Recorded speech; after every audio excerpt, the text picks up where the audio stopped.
And that was the shadiest thing that happened. And you know what? I thought, that's never going to happen. And then that's exactly what happened. So that's the curse of Jimbo. Hi babes, it's me, Tia Kofi, and welcome to Attitude Tea Time, brought to you in association with Taimi, the truly inclusive dating and social app specifically designed for the LGBTQ+ community. Each week, I'll be bringing you the freshly brewed tea from Drag Race UK versus the world. And this week, I'm joined by finalist and Northern Ireland's shadiest queen, Blu Hydrangea. We love nothing more on an all-star season than to see growth and development and someone getting to the final who didn't get to the final in their first season. That's you! I know! The other bitches, they got to finals before. It's my turn now. And yeah, it's really exciting. As you said, like, there's definitely a bit of growth because I was a bit more of a wallflower in the workroom back in my original season. But I came onto this one saying that I just wanted to let it all out and represent for myself and my country, and also just not hold back and say things that I feel like are important. And I was able to do that in like conversations about gender and my weight and stuff. And I think that's part of what Drag Race is that you have to kind of tell your story so then it can help others with theirs. But for a long time, I just didn't understand what was wrong with me, why I wasn't happy with myself. But there was nothing ever wrong with you. Yeah, there's nothing wrong. I wasn't sure what gender I was. I wanted to be maybe trans, and I had the support of my partner. No one else knows about this. I was completely keeping it secret.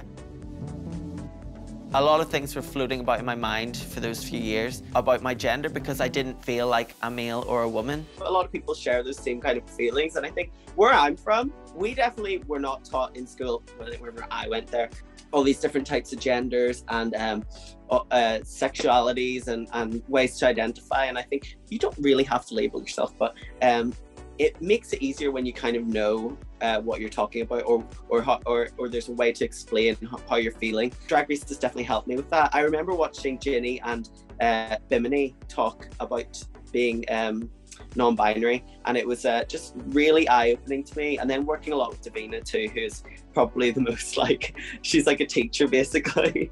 So yeah, I definitely have learned a lot since my season, and it was great to be able to open up about that on Drag Race again. Let's get this out of the way. We've got to talk about Pangina. But tonight I'm sending home Pangina.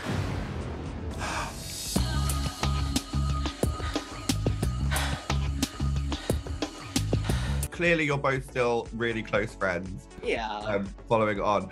But there was a massive reaction to Pangina's elimination. How was that for you to deal with? Yeah, well, you know, being a white, skinny, twinkie queen, I have not been subjected to hate online from Drag Race fans. Definitely not to the amount that people of colour get just for being on Drag Race. So I've been quite lucky. And I definitely felt that in that moment. Like, I really saw how toxic some of the fans can be. And they make it like not an enjoyable experience, because Drag Race is just supposed to be so fun that whenever you're caught up in this whirlwind of like hate, it's all you see. It was definitely not the most enjoyable experience of my life, but I did have fun trolling them because you know, I think if I've learned anything from Bag of Chips, it's just like you have to make fun and take the piss out of people who can't, you know, are trying to bring you down. It's probably the best thing. The main thing that I realized is that this is my first time receiving this kind of hate, but there's queens that have been receiving this for years and years just because of the color of their skin and because they're on a TV show like that. So that was one thing that I learned from the whole experience, was that although in the moment it felt like it was like very focused on me, I'm just one of many that have gotten that kind of hate on Drag Race. Wow, wise words from Blu. When she broke down, I really felt that. And it's not something that I prepared for, because I just assumed, because Pangina is so poised, that that's how it would have went down, you know, but it didn't. I just really wanted her to go home. So, you know, I was like, And to all the people, I said it on Twitter, if you miss Pangina on your TV, go and watch the seasons that she was on in Thailand, because you probably haven't before. So why don't you go and watch them? They're on Wow Presents Plus. At least season 2 is. Wise words. I've watched both of them. I never forget about Thailand. If I forget about anything, it's Drag Race UK season 3, to be honest. Not season 3. Sorry. Let me rephrase. After Veronica's eliminated, the rest of that season. That's the Tia. So watching it back, are you the drama? Are you the villain of the season, Blu? I think that is the face crack of it, because people up until this point have been talking about being Manila'd and like that whole thing. I think it's now being Pangina'd, or someone said being Hydrangea'd, which I quite like even more. I think I might put that on a t-shirt. You have done some fruity and frisky Snatch Games in time. Do you like my outfit, Rue? Yes, I do. It's lovely. You know, Paul Hollywood always liked me in pink. He said, Mary, it's 1 in the pink and 2 in the sting. Oh. Who would you have done if you weren't allowed to do Austin Powers / Dr. Evil? Do I make you horny, baby? Do I make you randy? Austin Powers is currently in a hostage situation that is very easily escapable. How much money does he need to be freed? $1 billion, $1 million. I had also pitched to Rue Val Garland, who I think just would have been funny with crazy amounts of black eyeliner, a massive red lip, those big glasses, and the blonde crazy hair, and just going ding dong, ding dong, ding dong, ding dong, and then like having lots of props like ping pong, or like, you know, stuff like that. I don't know. I like a karaoke machine saying sing song. Like, I don't know. Just I thought that could be funny. Who would you say is the Miss Congeniality of this season of UK versus the world?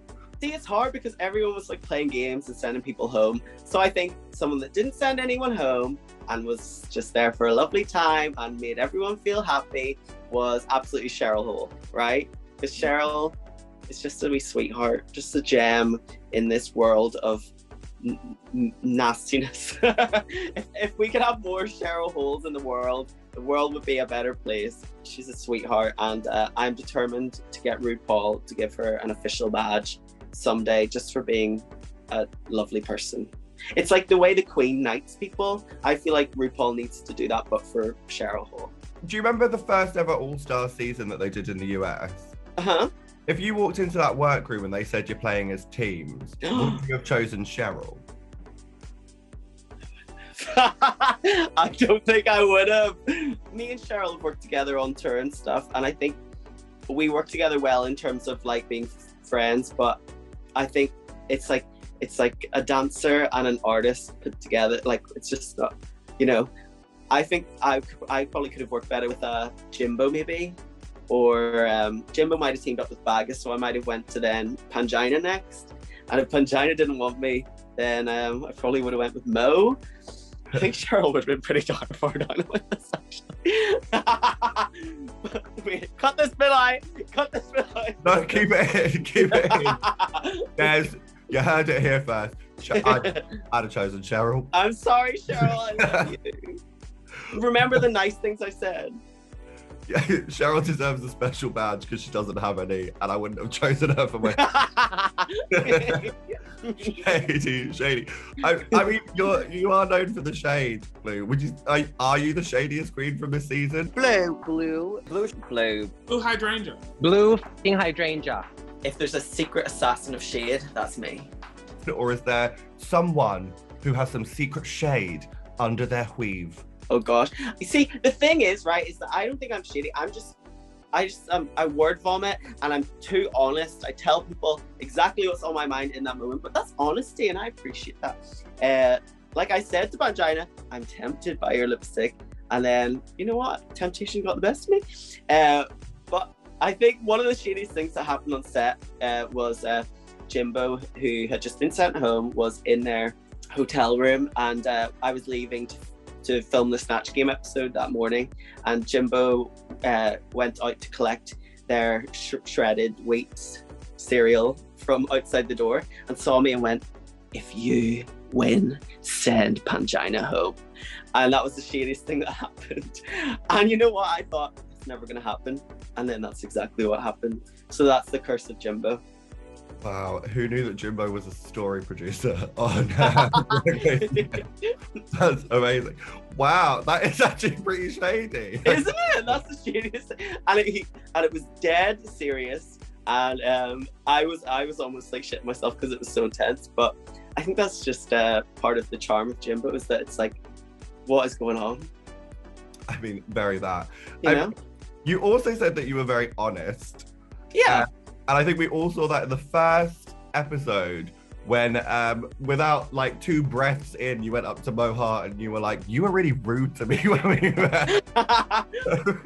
The first ever time I met you, I really didn't like you. We were at a gig in Belfast, right? And I was on the lineup.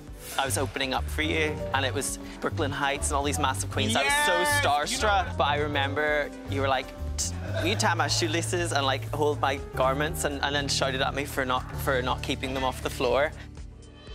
And I was like, oh my gosh, she's such a diva. What was going through your mind at that point? Like, were you intimidated to sort of walk up to one of the US queens and call them out? I think my main thing was that I just wanted to clear the air so that then we could get on with whatever we were going to do. If she wasn't going to like me, that's fine. But if I was able to get it out of the way and then we could learn to respect each other, you know, that's probably better for both of us. I think what actually ended up happening is that she kind of got respect for me for saying it, and we cleared the air, and we've come really, really close. Mo is like the kind of person that you learn a lot from because she's been through so much. You see this kind of person on Drag Race and you think, I'll never know someone that is able to tell me about conversion therapy because they've been through it and what it's like to be a person of color. But now I actually do have this person in my life that I can learn so much from, and I'm just very thankful for that. Plus, Mo's confidence is beyond anything I've ever seen in my life. So if I could have just a touch of that confidence from being her friend, secondhand confidence, I will take it. It's all very like inspirational, and that's the beauty of the season. Yeah. Is that something that you've had as a reaction from the fandom? No, I think the fandom have really underappreciated this season. I think this has been one of the best seasons in a long time. It's full of gooperies, it's full of shock eliminations, it's full of heart, talent, bad runways from Juju. I think it's just such a good season, and people are saying, you know, no one good is in the final, so no one deserves to be crowned. Pangina and Jimbo should have been crowned, whatever. But I think if you're able to make it through that Survivor kind of season of Drag Race, then of course you deserve a crown. And I think I miss Drag Race when it's kind of like this, when it's chaotic and crazy and it isn't all polished. I like that this was a crazy, rough season, and I want more Drag Race like this. And I hope that if this thing inspires anything, it's that more savage decisions to be made on All Stars. Thank you for watching Attitude Tea Time, brought to you in association with the Taimi app. Make sure you check out our other interviews with the Drag Race UK versus the World finalists, and make sure you like, comment and subscribe, babes. See you in a bit.